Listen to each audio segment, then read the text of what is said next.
قصص الانبیاء کے ساتھ عامر لیاقت حسین حاضر خدمت ہے۔ ہم اس موڑ پر پہنچ گئے ہیں جہاں رب کائنات اپنے ایک برگزیدہ پیغمبر کے ذریعے تو تاریخی دعا کروا رہا ہے کہ جس کے طفیل کائنات کو احمد مجتبی محمد مصطفیٰ صلی اللہ علیہ وآلہ وسلم ایک نعمت عظیم کی صورت ملنے والی ہے۔ یقیناً یہ خلیل اللہ کا ذکر ہے، یعنی حضرت ابراہیم علیہ السلام کا۔ ناظرین، سام بن نوح بن طارق کی کوئی بھی اولاد عرب و عجم میں نہ رہی۔ ان میں سے بعض لوگ تو طوفان نوح سے ہلاک ہو گئے اور بعض فرشتے کی آواز سے ختم ہوئے۔ بادشاہ نمرود عجم کے ملک سے نکلا۔ وہ کنعان بن آدم بن سام بن نوح علیہ السلام کا بیٹا تھا اور اس کی زبان عربی تھی اور اس کی بڑی قوت اور حشمت و شوکت تھی۔ ایک روز نمرود تخت پر بیٹھا تھا یوں جیسے اترتا ہی نہیں ہے، اس رعونت سے وہ جیتا تھا کہ مرتا ہی نہیں ہے، اور تمام لشکر اس کے گرد حاضر تھا۔ تقدیر الہی سے جادوگر اور منجم سب سر اپنا جھکائے بیٹھے تھے۔ نمرود نے پوچھا کہ آج تم کو کیا ہوا ہے، کیوں غمناک بیٹھے ہو؟ انہوں نے کہا کہ ایک عجیب ستارہ فلک پر دکھائی دے رہا ہے جو اس سے پہلے ہم نے کبھی نہ دیکھا تھا، اور آج مشرق کی جانب سے نکلا ہے۔ نمرود نے کہا کہ وہ ستارہ کیسا ہے؟ انہوں نے کہا کہ ایک لڑکا پیدا ہوگا جو تیری بادشاہت کو ختم کر دے گا۔ نمرود نے راہبوں اور منجموں سے دریافت کیا کہ وہ ابھی پیدا ہوا ہے یا نہیں۔ نجومیوں نے اپنے علم کے بلبوتے پر کہا کہ گزشتہ شب وہ لڑکا اپنی ماں کے رحم میں آ چکا ہے۔ تب نمرود نے حکم دیا کہ جتنی عورتیں حاملہ ہیں وہ وقت ولادت اپنے بچوں کو مار ڈالیں۔ نمرود کے حکم پر عمل درآمد ہوا، لیکن قدرت تو اپنے خلیل کے ذریعے ایک انقلاب عظیم بپا کرنا چاہتی تھی۔ لہذا 9 مہینے گزرتے ہی حضرت ابراہیم علیہ السلام کی والدہ نے خاموشی سے شہر کے باہر ایک غار میں اس عظیم ہستی کو جنم دیا جن کی نسل سے مقصود کائنات صلی اللہ علیہ وآلہ وسلم دنیا میں تشریف لائے۔ حضرت ابراہیم علیہ السلام کے نور سے غار روشن ہو گیا اور ان کی ماں اس خوف سے رونے لگی کہ یہاں آ کر کوئی لڑکے کو مار نہ ڈالے۔ چنانچہ وہ انہیں کپڑے میں لپیٹ کر وہیں چھوڑ کر گھر کی طرف روتی ہوئی چلی گئی۔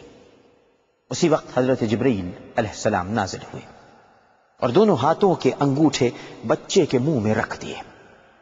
خدا کے فضل و کرم سے ایک سے دودھ اور دوسرے انگوٹھے سے شہد جاری ہوا، اور حضرت ابراہیم علیہ السلام اس کو پیتے رہے اور کسی چیز کے محتاج نہ ہوئے۔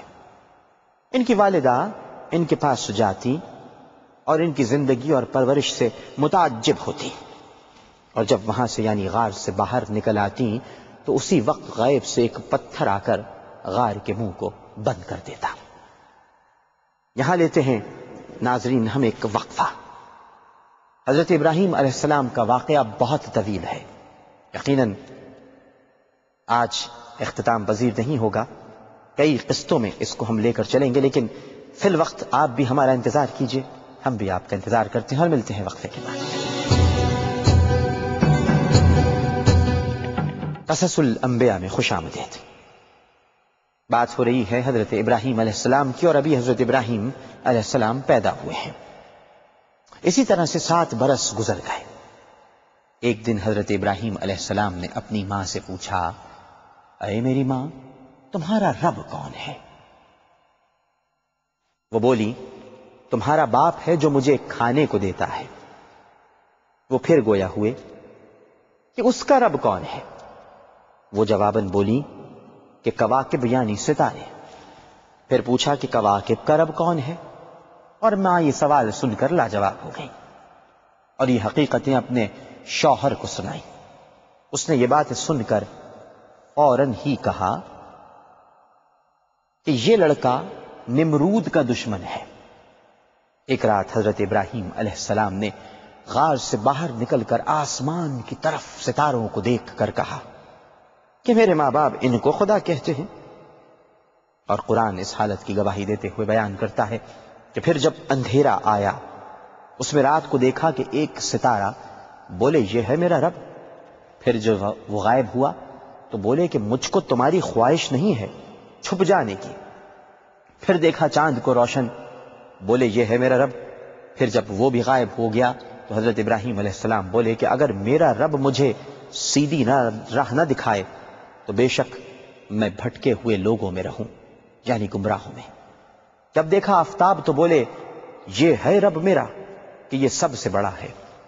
پھر جب وہ بھی غروب ہو گیا تو بولے اے میری قوم، میں ان چیزوں سے بالکل بیزار ہوں۔ یہ وہ چیزیں ہیں جن کو تم اللہ تعالیٰ کے ساتھ شریک کرتے ہو، اور میں اپنے منہ کو صرف اپنے معبود برحق کی طرف کرتا ہوں، کیونکہ اسی نے آسمان و زمین کو یک طرفہ ہو کر بنایا، اور میں اللہ کے ساتھ کسی کو شریک کرنے والا نہیں ہوں۔ آزر نے کہا کہ اے میرے فرزند، میرا خدا تو سوائے نمرود کے اور کوئی نہیں۔ حضرت ابراہیم علیہ السلام نے کہا کہ اے میرے ابا جان، نمرود تمہارا خدا کیسے ہو سکتا ہے؟ اور خدا تو وہی ہو سکتا ہے کہ جو زمین و آسمان، کواکب اور تمام مخلوقات کا خالق ہے، جو لا شریک ہے۔ باپ نے بیٹے کی یہ بات سن کر کہا کہ اے ابراہیم، کیا تو ہمارے پاس کوئی سچی بات لے کر آیا ہے، یا ہم سے مذاق اور کھیل کرتا ہے، یا کسی اور سے یہ باتیں سن لی ہیں؟ لیکن حضرت ابراہیم علیہ السلام کے بارہا سمجھانے کے باوجود آزر کسی بھی طرح نہیں مانا اور اپنی گمراہی کی ضد پر اصرار کرتا رہا۔ آخر مجبوراً حضرت ابراہیم علیہ السلام نے قسم کھا کر کہا کہ اے میرے بابا جان، میں تمہارے بتوں کا کچھ علاج کروں گا۔ قرآن اس ساعت کی گواہی دیتے ہوئے کہتا ہے کہ قسم ہے اللہ کی کہ میں فکر کروں گا تمہارے بتوں کی جب تم لوگ کہیں جاؤ گے۔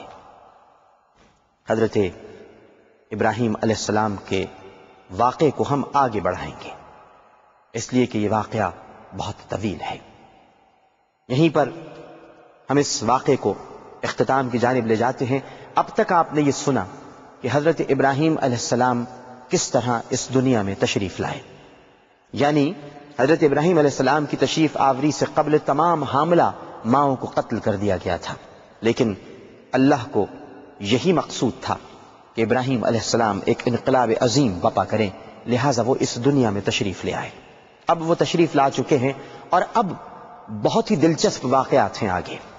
کس طرح حضرت ابراہیم علیہ السلام نے ان بت پرستوں کے تمام بتوں کو توڑا سوائے ایک بڑے بت کے، کس طرح آتش نمرود میں آپ کو ڈالا گیا، پھر آپ کی مراجعت، پھر نمرود کا خاتمہ، حضرت اسماعیل علیہ السلام کے واقعات، حضرت اسحاق کی ولادت، یعنی تاریخ انبیاء حضرت ابراہیم علیہ السلام سے روشن اور مزین ہے۔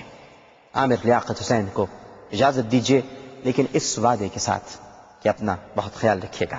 اللہ حافظ۔